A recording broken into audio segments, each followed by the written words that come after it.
Welcome to వేదిక filmy sports. Decision pending అంటూ గత కొన్ని రోజులుగా నడుస్తున్న హెచ్సిఏ వర్సెస్ ఎస్ఆర్హెచ్ వివాదానికి ఫుల్ స్టాప్ పడింది. థర్డ్ ఎంపైర్ అవసరం లేకుండానే వివాదం క్లోజ్ అయింది. మరి ఇరు వర్గాలు కలిసి తీసుకున్న నిర్ణయాలేంటి, కాంప్రమైజ్ అవడానికి కారణాలేంటి, ఇంతకు ఎవరు తగ్గినట్లు ఎవరు నెగ్గినట్లు చూద్దాం.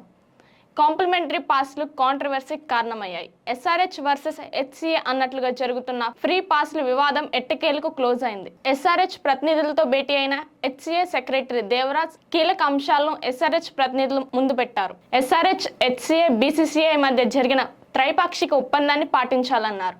రూల్స్ ప్రకారం స్టేడియం సామర్థ్యంలో 10% టిక్కెట్లను హెచ్సిఏకి కేటాయించాలన్నారు. రూల్స్ ప్రకారం స్టేడియం సామర్థ్యంలో 10% టిక్కెట్లను హెచ్సిఏకి కేటాయించాలన్నారు.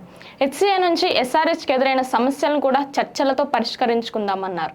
దీంతో హెచ్సిఏకి 3,900 ఫ్రీ పాస్లను కేటాయించేందుకు ఎస్ఆర్హెచ్ సిద్ధమైంది. ఫ్రీ పాసుల విషయంలో ఎస్ఆర్హెచ్, హెచ్సిఏ మధ్య గత కొన్ని రోజులుగా వివాదం నడుస్తోంది. హెచ్సిఏ మీద బీసీసీఐ, ఐపీఎల్ గవర్నింగ్ కౌన్సిల్తో పాటు తెలంగాణ ప్రభుత్వానికి కూడా ఫిర్యాదు చేసింది. హెచ్సిఏ మీద బీసీసీఐ, ఐపీఎల్ గవర్నింగ్ కౌన్సిల్తో పాటు తెలంగాణ ప్రభుత్వానికి కూడా ఫిర్యాదు చేసింది ఎస్ఆర్హెచ్ యాజమాన్యం. ఉచిత పాసుల కోసం వేధిస్తున్నారు, బెదిరింపులకు దిగుతున్నారు, అంతేకాదు బ్లాక్మెయిల్ కూడా చేస్తున్నారంటూ హెచ్సిఏ ప్రెసిడెంట్ జగన్ మోహన్ రావు ఫిర్యాదు చేశారు.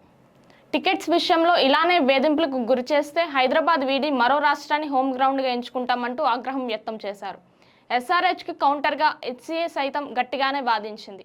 అసలు ఫ్రీ పాస్ల విషయంలో తామెవరిని బెదిరించలేదని, ఒప్పందం ప్రకారం టికెట్స్ అడిగితే బ్లాక్మెయిల్ చేసినట్లు ఎలా అవుతుందని ఆగ్రహం వ్యక్తం చేశారు.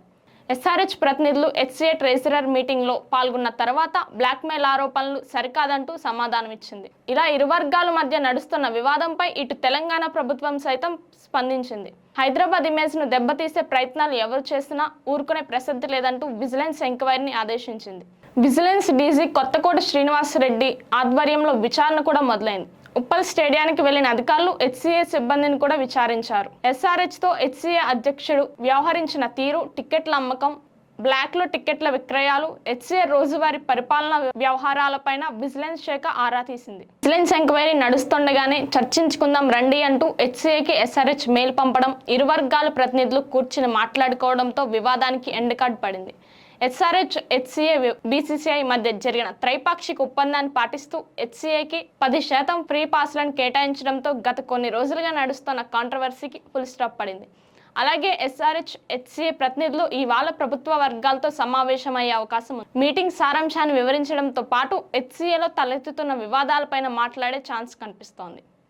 ఇలాంటి మరిన్ని లేటెస్ట్ అప్డేట్స్ కోసం మన వేదిక ఫిల్మీ స్పోర్ట్స్ని సబ్స్క్రైబ్ చేసుకోండి. Signing off, రోజ్లేన్.